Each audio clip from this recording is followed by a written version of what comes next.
The reason why the Ravens never had a lead in this game is because Lamar Jackson played his worst game of the season. I don't care that he had a good final 10 minutes. It was that he had 50 bad minutes that set up what basically meant that Josh Allen could coast to a win in this game.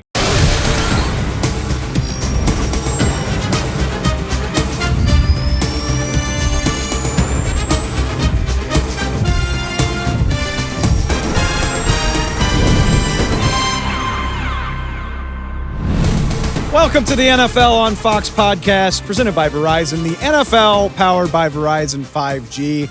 I'm not going to need caffeine for a week. Just I'm fueled by the excitement of these divisional playoffs. What a weekend we just had. And if that wasn't good enough, the matchups awaiting us arguably better than what we just got done with. Football at its finest, at its purest form. I'm geeked if you can't tell. Coming off of just a beautiful Sunday of football, back-to-back bangers in the divisional round. We're going to cover it all. Don't worry. Quick programming note for those of you that didn't see. We did break up our divisional coverage into two shows. We did a Saturday show about the first two games, Chiefs-Texans and Commanders-Lions. So just FYI, you're not going to hear that here, but we did cover it. If you want more from those games, you can go find it in the same feed where you found this. We got you covered on all of that, takeaways from both of those big games. This is our Sunday recap. And with all due respect to the Commanders and the Chiefs, this was the crowning jewel of the weekend. Oh my gosh, two great games. Started off with a Philadelphia win in dramatic fashion in snowy Philly over the LA Rams. And of course, we got a classic from Josh Allen and Lamar Jackson, the Bills advancing to the AFC Championship game by the skin of their teeth, or by the hands of Mark Andrews, as it so happens. What a day. We got a lot to get to. I had some help doing it. So we're going to get to the NFC game later. Ralph Vacchiano joined me from Lincoln Financial Field to talk all things Rams, Eagles, Saquon Barkley, and Jalen Carter starring for Philly as they advance to face the Commanders in an all NFC East NFC Championship game. But right now, let's lead it off with the most recent game, the classic game, the one with the MVP candidates. You know the drill. Henry McKenna joined me to break down all things Bills Ravens. Let's go. Let's get into it. The game of the weekend, one of the games of the year, Bills playing host to the Ravens. One of the most anticipated matchups, the two most likely MVP candidates, Josh Allen and Lamar Jackson. Yada, yada, yada. You get it. Point being, the Buffalo Bills hold off the Ravens 27-25 in a game that completely delivered on all of that hype, all of that exposition, the wonderful montages before kickoff, really the ones that get you hyped up for it, give you the goosebumps and set the stage. Yeah, delivered on all of that. Good job to everybody. Good job to Josh Allen and Lamar Jackson for giving us what we want. Let's dive into it deeper with our guy, Henry McKenna of foxsports.com.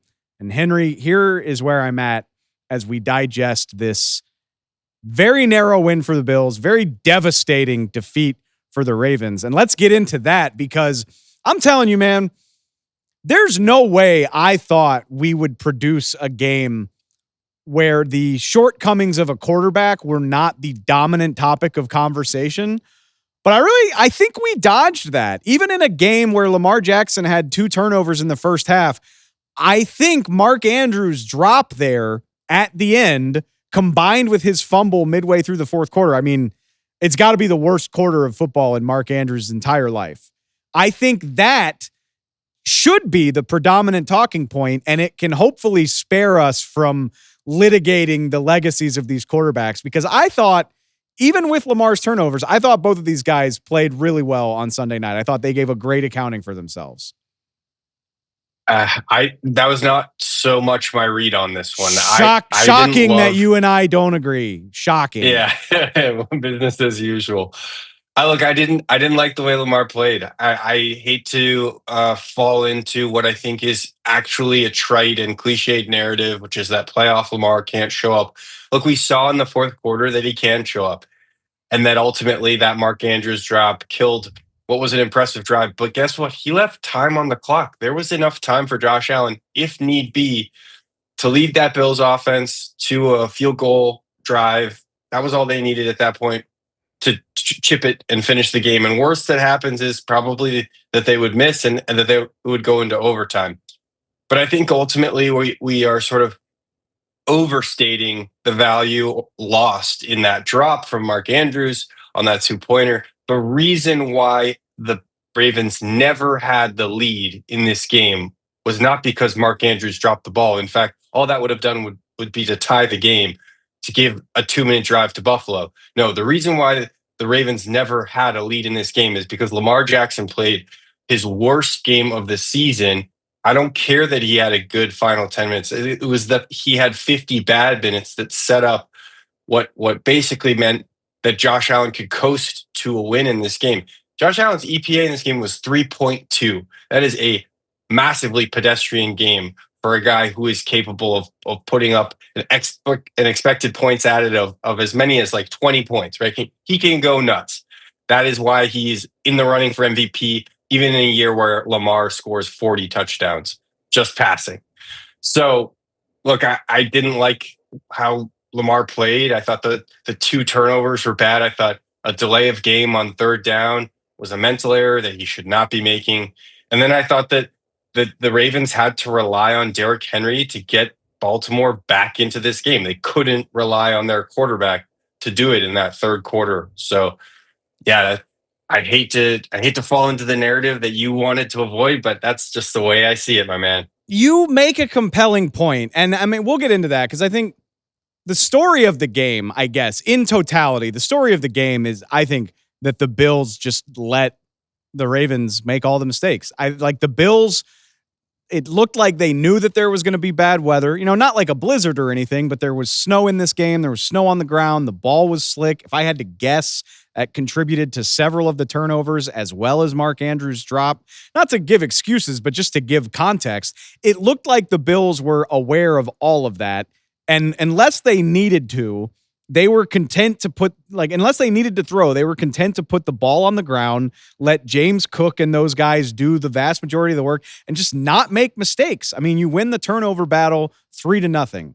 You run the ball well. You win the penalty battle, 1 penalty on the day to 5 for the Ravens. Baltimore dropped 3 balls in this game. The Bills dropped none. They just played a clean game and let the Ravens be the team to make the mistakes. So I hear you on all of that, but man, when Lamar Jackson gets the ball and there was a penalty, one of those 5 penalties was on the final kickoff of the game that pins them on their own 12. When Lamar Jackson leads you 88 yards with the game on the line, gotta have it moment, and shows off everything that makes him special, running on the drive, completing passes, buying time with his feet to hit explosive plays downfield. I get your point, but I can't knock the guy too much when he does that to pull it, or so he thought at the time, pull it out of the fire. I don't know. I hear you. And I think the miscues earlier were very real and are a big part of why they lost this game. But we did see the best of what Lamar Jackson can be there at the end of this game. Yeah, it was just we didn't see enough of it earlier in the game. And I think to your point, that question of let the Bills, let the Ravens make the mistakes in this game, it reminded me of, like, I was not a very good tennis player growing up. I played other sports in high school, but occasionally I would get into like a tennis tournament and I'd be playing against people who are better than me. And what deeply average tennis players will often do is understand that when they played someone like me, who was a hothead, who was frankly a mentally weak tennis player, all they had to do was keep the ball in play. And I would hit the ball outside of the lines, right? Or into the net. And I think that's kind of what Josh Allen and the Bills and Joe Brady and Sean McDermott did. And I'm not saying this to call them average, by the way, but what I'm saying is that they kept the ball in the lines. They kept the ball in play. And all they had to do was that, because Lamar never really put pressure on them. And when he almost did, unfortunately, Mark Andrews was the one that let them down. That's actually a point of growth, though, in my opinion, for Josh Allen in particular. But I think it's also for this coaching staff. I think we underrate, some of Josh Allen's bad reputation as a playoff player, particularly against Mahomes, because, that's where the elephant in the room. That's the matchup that's happening next week. That's the guy that Josh Allen is 0-3 against in the postseason. In order for the Bills to win that game, it's not just about Josh Allen growing up and learning how to let his team just do their thing and win the game for him, because he's going to have to make plays against Mahomes. But it's also about Sean McDermott letting his defense do their thing, letting his unit, and Joe Brady too, just not letting the coaching get in the way of the game. That field goal that he took, rather than go for it on 4th and 2 from the goal line, McDermott took the field goal because it was an 8-point lead there. And it meant not only that Lamar Jackson and company would have to get an 8-point drive over a 4-minute span, but they'd need the points and they'd need to control the clock. Well, guess what? I've made this point a few times now, but the Ravens didn't get the points. But even if they had, they didn't manage the clock. There was still 90 seconds left. I think it's minute 33 left on the clock, right? They scored with plenty of time on the clock for sure. That's exactly what that average 10-inch player kept doing to me. It was like they just saw that I couldn't stop myself from hitting the ball into the net, so they just kept putting it in play for Lamar to mess it up, and ultimately the Ravens, Mark Andrews messed it up. But I think that's just how the game was won. And I don't know so much that it'll work next week, but it's a different way of winning, and it's one that shows growth from Buffalo. I really like that point. And there's a really funny flashpoint. People clocked it on social media immediately during the game, is that you mentioned taking the field goal. On 3rd and goal from the 2, Josh Allen keeps the ball and tries to run it in for his 3rd rushing touchdown of the day. He is bottled up immediately. He gets turned around, and you can see it. He debated heavily pitching the ball to James Cook, who was chilling off to the side in the backfield. He debated it very heavily before ultimately just kind of hugging the football and taking the loss. And you're right. That is a moment of growth. And maybe Josh Allen should have killed that tendency years ago, but to not put the game at risk in that moment, like I said, maybe it should have happened a while ago, but it was nice to be like, oh, Josh, thank God you can live to fight another play. You are capable of calling a loss in the moment and not potentially ruining everything by trying to make every single play. Yeah. I mean, total points expected points added was 3.2. Again, that is an unusually low number for him. The completion percentage over expected was negative. I think it was negative 1.8. Again, not a good game in terms of like Josh Allen being Superman, but like Superman just decided to be Clark Kent today, and that was just fine. All they needed was Clark Kent. So I don't know. I like this game by Josh Allen. I really didn't love this game by Lamar Jackson.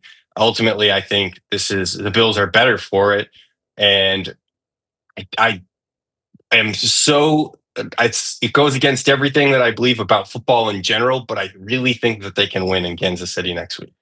And we know what's waiting for them. I want to talk briefly about the Bills Chiefs of it all, because that, as highly anticipated as this was, another Josh Mahomes matchup in the playoffs is going to blow this out of the water, especially with a trip to the Super Bowl on the line. Before we do that, though, I'm just curious for your thoughts on where the Ravens are, because I mean, it's easy to look at this for Baltimore and say Lamar Jackson is still just 28 years old. This was a year where you lost a fair amount of production. They reshuffled their offensive line. They switched over their whole defensive coaching staff. But people, jerks like me thought they might take a step back from the force that they were last year. They still get to the second round of the playoffs. They still get 12 wins. They win the division, all that good stuff. But man, another shortcoming in the playoffs. If you're watching this, you see it. You see the stat on the screen. 0-9 since in the Lamar Jackson era, when they go down by 10 plus points at halftime of a game, they have not shown that ability. And in a year where Lamar, I think, is going to win his third MVP, it feels like a wasted opportunity, even if he is young, even if he's still got a lot of football in front of him. How do you feel about where the Ravens are? Yeah,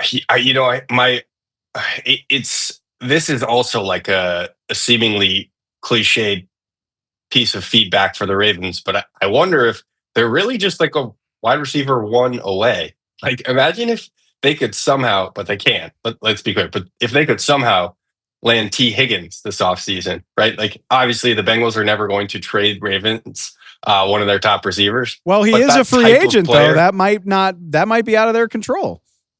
Well, I would suspect T. Higgins is going to end up on a franchise tag, but, I could be wrong. Since he is not necessarily known to throw around big sums of money like the franchise tag, so it's feasible that T. Higgins could leave. And if he did, man, I would love to see an offense that has some combination of Higgins, Zay Flowers, Mark Andrews, Isaiah Likely, and Rashad Bateman.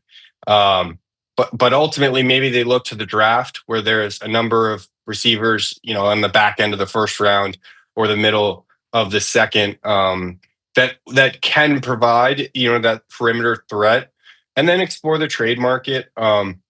It's a tough offseason to really get like a true bona fide wide receiver one. Unless we see, like, maybe Deebo Samuel is still kind of like a question mark as a wide receiver one, but wouldn't he be fun to put into this offense with Derrick Henry and assuming he's back next year? But I don't think you need to blow the composition of this roster up just because of the way that they were ascending at the end of the year. Like, I think the general construction was good, and if Lamar Jackson did what he'd done in previous games, which was not throw 2 interceptions in a game, then this would be a much more competitive and potentially winning formula for Baltimore. So, can they go back to the drawing board with Lamar and figure out how to get him feeling better about game plans, feeling better about mentality, psychology, whatever it may be that this blockage is occurring, that he's, throwing 4 interceptions all year and then throwing 2 in the most pivotal moment sort of this season. So, like, I think give him another tool as elite as you can get in the playmaking department. That offensive line looks good, and it came up in a big way from week 1, totally. Yes. Given that they were starting 3 new players on the offensive line to start the year, 2 guards and the right tackle as week 1, that for them to be as well composed as they are now, like, that's great. And that defense also, like, week 1 through 8, really, like, not a good defense, but still ascending. So, like, I don't think this is a situation where, you look at the Bills, for example, last offseason had to blow up a number of their veteran talent in order to, help promote, some younger development. I don't think that's it. I think this is like one piece away. You run it back and you see whether, in this extremely competitive quarterback environment in the AFC, whether, it could be your year. It seems like madness doing the same thing and expecting different results. But when you have a really good roster, I don't think, if it ain't broken, don't fix it. Is this roster broken? I don't know. Help me out, Dave. No, I think you're absolutely right. And I was thinking while you were talking, it's worth pointing out, again, I'm not trying to make excuses for the Ravens. They made so many mistakes in this game, but they did not have Zay Flowers. He was downgraded to out like a lot of people thought he would be, but that is your focal point receiver for the entire year. That is your wide receiver one. I don't think it changed the Ravens' ability to throw the ball. And again, 2 of the 3 turnovers were just weird fumbles that I attribute to playing in icy, snowy conditions. But yeah, having that extra guy, I think it could make a world of difference. It's ironic because the Ravens have tried it time and again. I mean, Rashad Bateman was a first-round pick. Zay Flowers is a first-round pick. That one worked out, but they've taken a lot of shots at receiver, and with the exception of Zay, probably hasn't worked out the way that they would prefer. But that is not an excuse to stop trying. I would be thrilled if the Ravens used the first round pick on a receiver this year. I'd be thrilled if they went and, even if you can't afford a T. Higgins, spend some money on a mid-tier, upper mid-tier receiver who can come in and be your number 2. I think you're absolutely right. This is not a situation where I'm panicking if I'm the Baltimore Ravens, but it's just got to be disheartening that the competition is that stiff in the AFC that you're not even one of the final 4 in a season where Lamar Jackson is capable of putting up the numbers that he did. Before we get out of here, let's throw it over to that game. Bills Chiefs, number 4, fourth playoff matchup between Josh Allen and Patrick Mahomes. The only guys that have done this more in the postseason are Brady and Manning. So Patrick and Josh are both still relatively young guys, but this is already shaping up to be a legendary sort of playoff matchup. Chiefs 4-2 all time against Buffalo in the playoffs, and famously Mahomes 3-0. But to go back to what you said, you think that this could be the year. Maybe this is when the Buffalo Bills circle the wagons against Kansas City in the postseason. Yeah. Now, before we get there, I have to apologize because I've been saying that Lamar had 2 interceptions and it was really 2 turnovers, 1 interception, No, 2 turnovers. And the fumble. Absolutely. Yes. So apologies for that. But yes. Okay. So let's talk Bills. And let me say that I believed that they could do it last year. And when the Chiefs beat the Bills and ultimately went on to win the Super Bowl, I was like, I can't possibly pick against the Chiefs in the postseason ever again. And yeah, I might do it again. So they said, but we've been talking about Madness doing the same thing and expecting different results. Look, this is the year that I think we've seen an evolution in Josh Allen that is unlike years past. This is a year where I think we've seen Sean McDermott grow as a fourth quarter game manager. And then we've seen Joe Brady as an offensive play caller, designer, and sort of leader of that whole half of the team, because McDermott handles defense, Brady handles offense.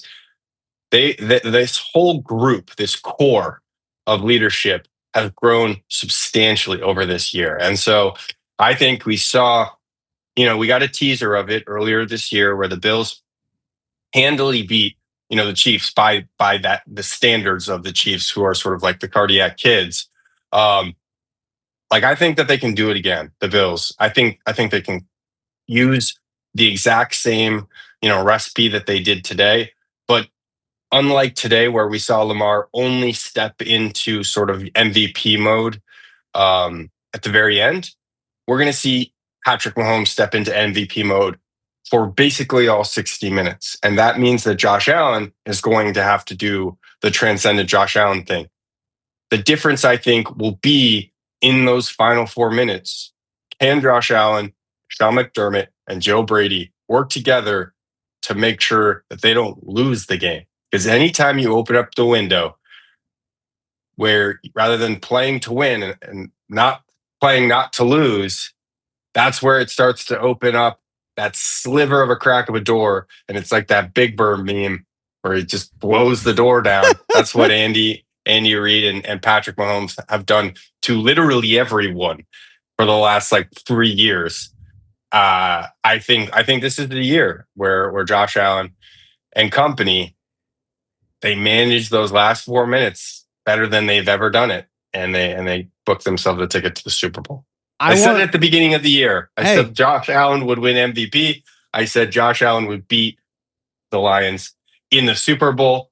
But I'm sticking with it. I'm sticking with my Super Bowl pick from the preseason. If you made it this far and a team you picked to win the Super Bowl is still alive, then that's what you should do, which is consequently what I'm doing as well, because I'm just riding with the Kansas City Chiefs once again. And I love everything you said. We know Buffalo is a tough matchup for KC. They already beat them once.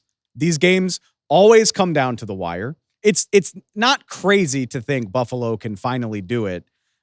But whereas you, and I appreciate this about you, Henry, you're always aspiring to believe what we haven't seen. And I'm just going to go with cold hard reality, which is that the Kansas City Chiefs typically find ways to get this done. But man, what a story it would be. I mean, if Josh Allen finally pulls this off by defeating Lamar, which he's already done, and then defeating Patrick Mahomes to get the Bills back to the Super Bowl for the first time since the 3 season.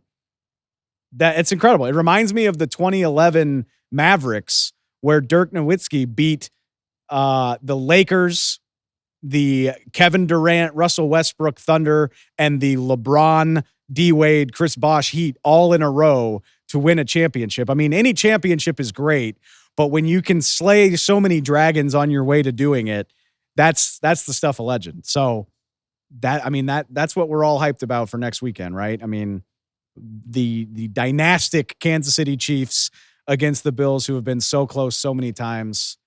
I'm ready to fast forward to Sunday, to be honest with you, man. Yeah, I can't wait. It's going to be a classic, as you said. Legacies on the line and the potential for Josh Allen to ascend in a way that we really haven't seen a quarterback ascend in greatness, right?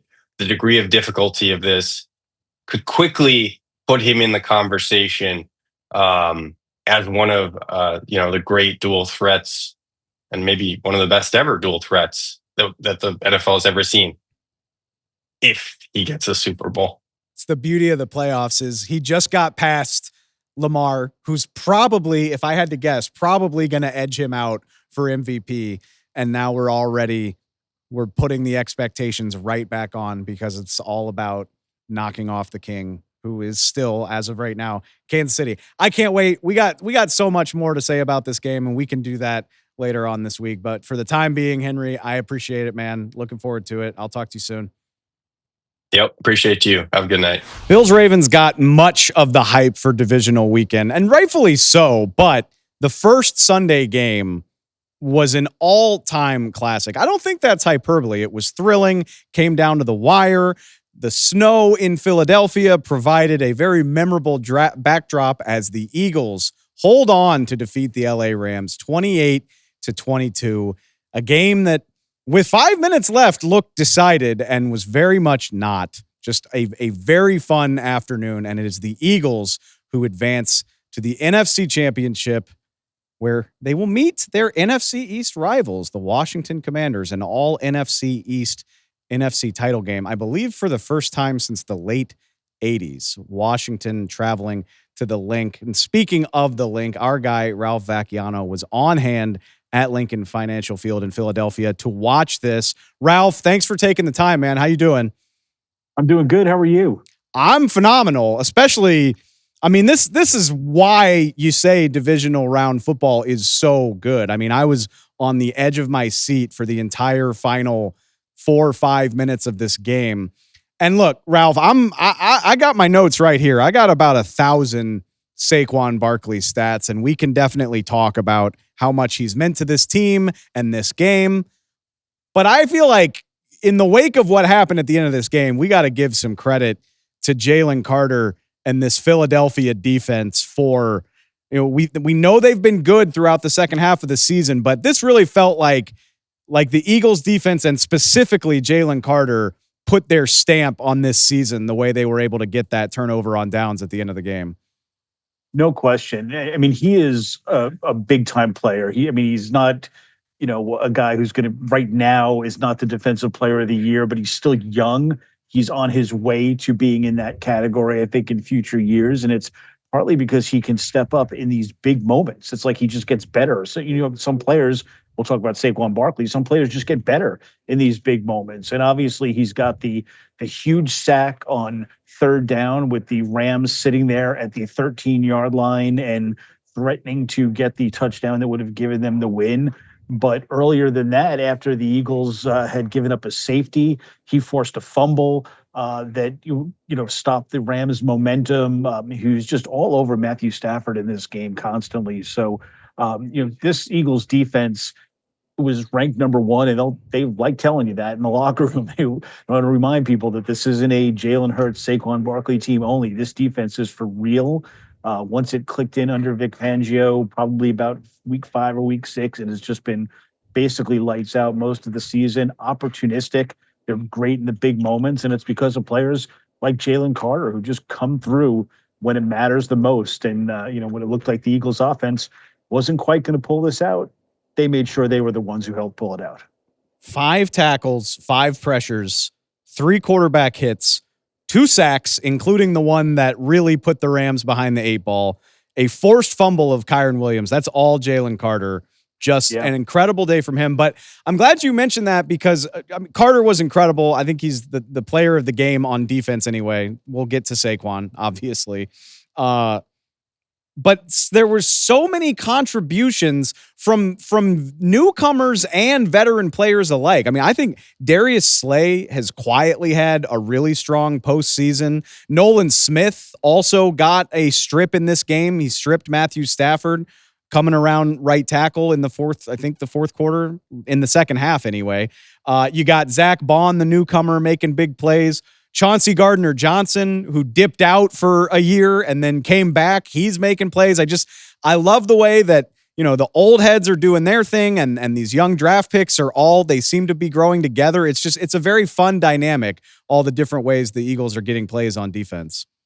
Yeah, they're deep. They're deep. They're solid. They lose Kobe Dean to an injury last week, and they don't really lose much of a beat at all because so many players can contribute. And I don't think Jalen Carter could be this guy, but they don't have what they had in years past. They don't have that one-star guy, the Hassan Reddick, what he used to be for this team. What they have is 11 guys, maybe even as deep as 15, who can really play and all contribute in their own ways. And it's not going to be spectacular. And really, I think this is why it took a long time for people to come around with the Eagles defense.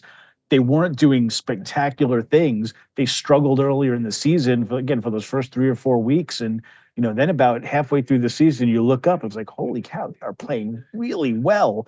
And you can't quite put your finger on it, but they tackle well. They cover well. They get enough pressure, even though they're not the 70 sack team they were 2 years ago when they went to the Super Bowl. They get enough pressure on quarterbacks. They flush them out enough. They're all just really, really good. And maybe Jalen Carter becomes that one-star guy that every great defense needs. But even without that, they've got enough there to do a lot of damage. After halftime of this game, the Eagles forced 3 3-and-outs, 2 takeaways, as well as the turnover on downs that ultimately decided this. I mean, when your defense is capable of doing that, of really holding the Rams to one productive drive in the entire second half of this game, it gives you so much breathing room on offense. And let's talk about that because it's funny what I'm about to say because Saquon Barkley ran for 205 yards in this game. If you're listening to this show, I bet you know that. Saquon Barkley was phenomenal, but not a memorable day for anybody else on the Eagles offense. And it felt like the end of this game was the Eagles saying, Saquon, please get us out of this. And thanks to the defense, it was enough. How do you balance the very continued incredible season for Saquon, torched the Rams again, while also noting this is the second straight week where, yes, I know it was snowing, but this Eagles passing game leaving a little to be desired as you head into the NFC Championship game? Yeah, that worries me a little bit if I were them. I mean, obviously, it doesn't get any easier as we move on in the playoffs. They're going to have a huge test against the Commanders next week. A Commanders offense that is just clicking more than anybody could have hoped for. And obviously, if they get to the Super Bowl, it'll be the best of the AFC.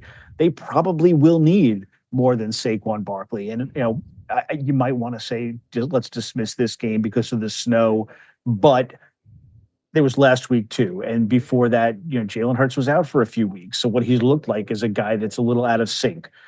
He and A.J. Brown are not on the same page. And I don't know who's at fault more. Obviously, A.J. Brown had that one big drop, but there's passes that sail over his head, passes that are nowhere near him, which usually means a miscommunication. One guy thinking the other guy is going to go in whatever direction.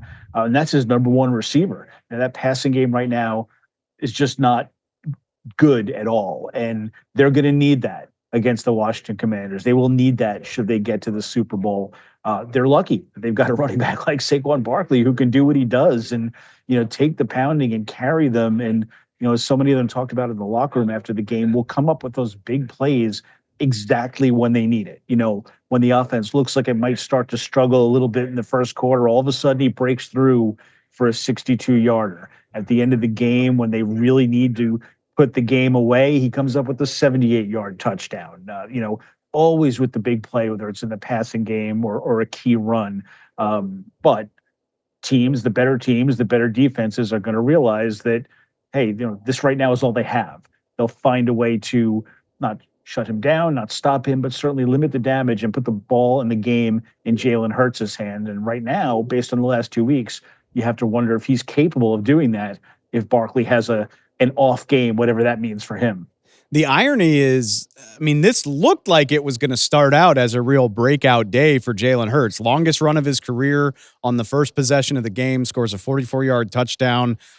Fantastic way to start. And obviously, the injury he suffered halfway through looked like it played a big role in this. The mobility did not look good. He got sacked 7 times, took a safety as one of those sacks. He was very coy when they pressed him on the broadcast about the injury and just kind of said, hey, I finished the game.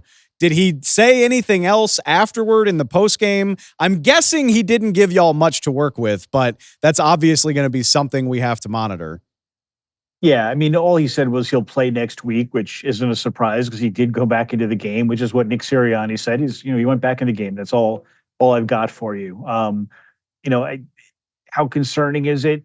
He played. I don't know how much in the end of the game was him being limited by an injury, how much of it was the snow. The conditions got terrible late in the game. The wind was whipping. But the one that stands out on the safety when, the Rams came right up the middle on him, he did not move. He did not, even take a step out where maybe he could have thrown the ball away. He just looked like, for a second, the most immobile quarterback you could imagine, just a sitting duck back there. That's not him. You have to imagine if he's not hurt, he finds a way, if not to avoid the sack, at least to make it a little harder than it actually was. That is a really great point. And the final possession before the Rams' ultimate possession with the Jalen Carter sack, the Eagles had a chance to run out the clock, and they went 3 and out. Rams burned all their timeouts to stay alive. And you make such a good point. I think people criticized Kellen Moore for calling a play action pass on second down, but typically with a mobile quarterback who's good at finding his checkdowns and good at getting out of the pocket, I think that's a nice call. And I think it's very striking how helpless Jalen Hurts looked in that situation. The Rams bore down on him immediately, and it was a relatively easy sack. I'm saying 9 out of 10 times, that is a play that Jalen Hurts either makes with his arm or his legs, and you feel good about the play call. I think it's a testament to how banged up he was that looked as bad as it did. Yeah, and if you take that play, you take the safety. There's probably others. If I went back and looked at the film, where if he had a little bit of his old mobility, would that have changed things? If they get that one first down, the game doesn't come down to what it did. If they don't give up the safety, maybe they start a little drive there. So, him without his mobility changes a lot of things for the Philadelphia Eagles. You'd hope that Kellen Moore would recognize that, okay, his mobility's not there. Let's maybe design some things where he can just sit in the pocket, but that's just not his game. You need that. And Jalen Hurts is a guy who relies on his legs, who creates outside of the pocket. It's not just about running, it's about movement. And that's, if that's not there, it changes a lot about the Eagles and just puts a lot more on Saquon Barkley. It is remarkable. And you're right. If the Eagles win the Super Bowl, their 3-dimensionality is going to be tested. I don't think you can win the Super Bowl just giving the ball to Saquon Barkley 20, 30 times a game. But it is a testament to how incredible he is and that Eagles run game is, that many times this season, that is all they've needed to do. I said I had a big stack of Saquon stats. I need to say some of these because they're incredible. 205 rushing yards is 5th most in a playoff game ever. 9th player to run for 200 yards in a playoff game. First player in the history of the NFL with 200 scrimmage yards in 2 different games against the same opponent. Because remember, he did this against the Rams in the regular season. This one is esoteric, but fantastic. First player in league history to have multiple 60-yard touchdown runs in multiple games, period, let alone doing it against the same team. And on top of that, the one that I really liked was he is now averaging the most rushing yards in a single postseason over multiple games in NFL history. 162 rushing yards per game. That's better than Terrell Davis, Marcus Allen, and John Riggins. All of those guys won the Super Bowl the year they did that. So if we can find a little bit more from the passing game, this is clearly a recipe for a lot of success. There's no question about it. And this is obviously what the Eagles had in mind when they signed him. It's what Barkley had in mind when he came down here. I think we all knew back from the preseason, really from March, if he signed with Philadelphia and finally got with a good team behind a good offensive line, he could do special things. Now, I don't know that we envisioned this kind of special things where he'd have 2,000 yards in the regular season, probably would have broken the rushing record had he played in that 17th game, going crazy during the playoffs.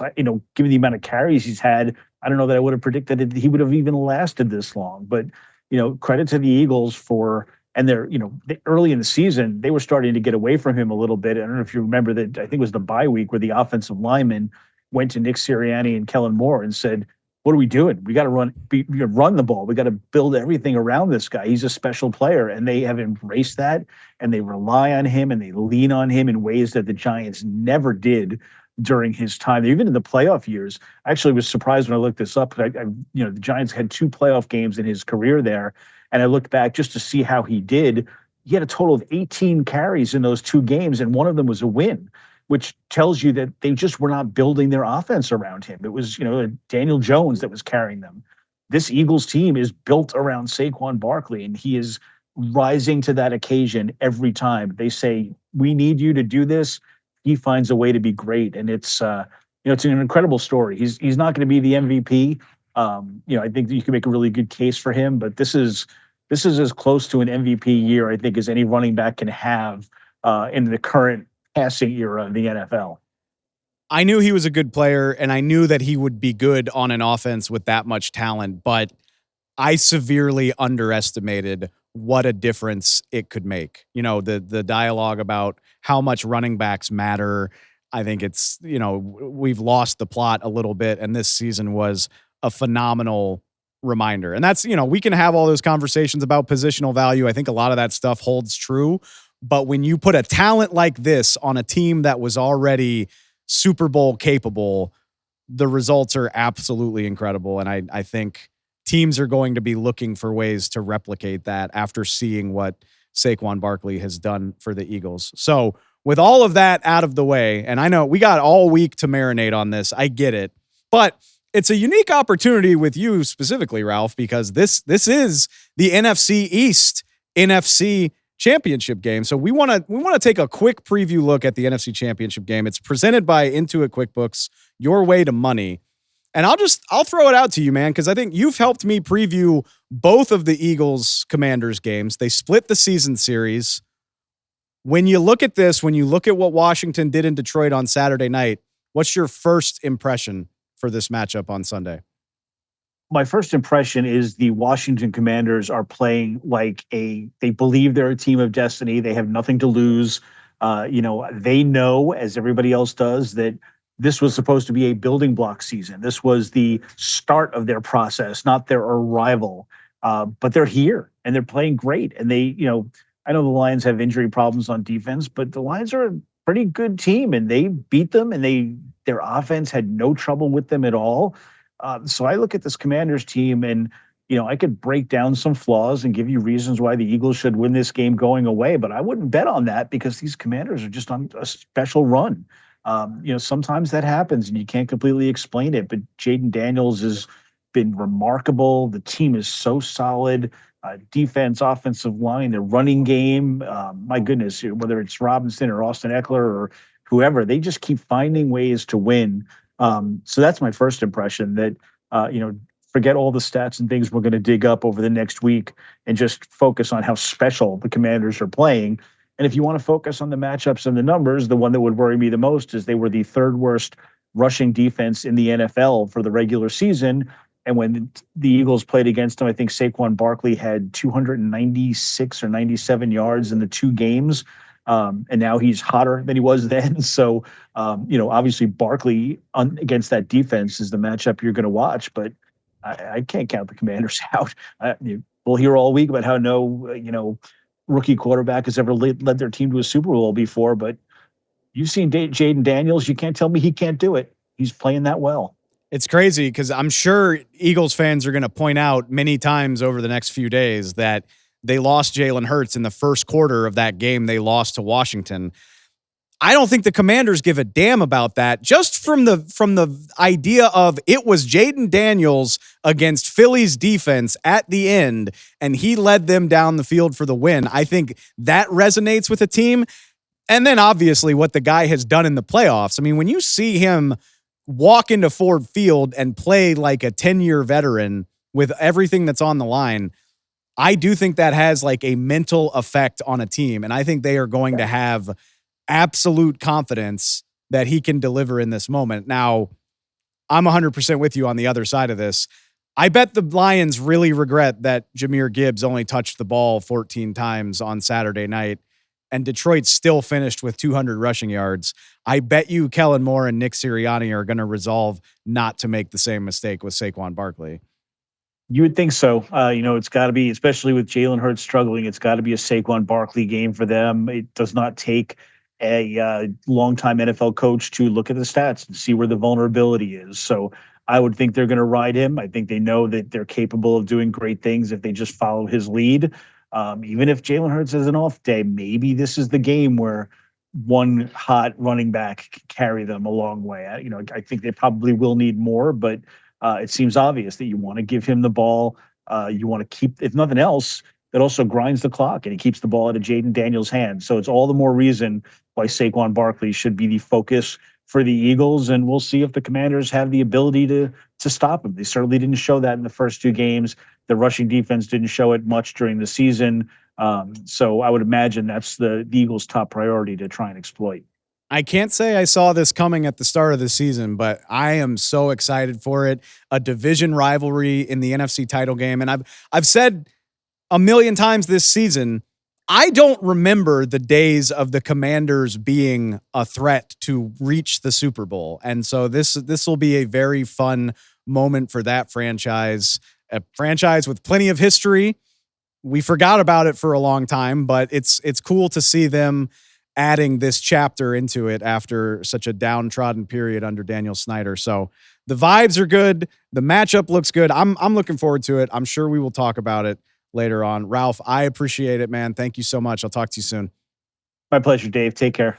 All right. And that wraps it up. 4 more teams remain, 2 more games, and then Super Bowl 59 in New Orleans. So close. You can taste it.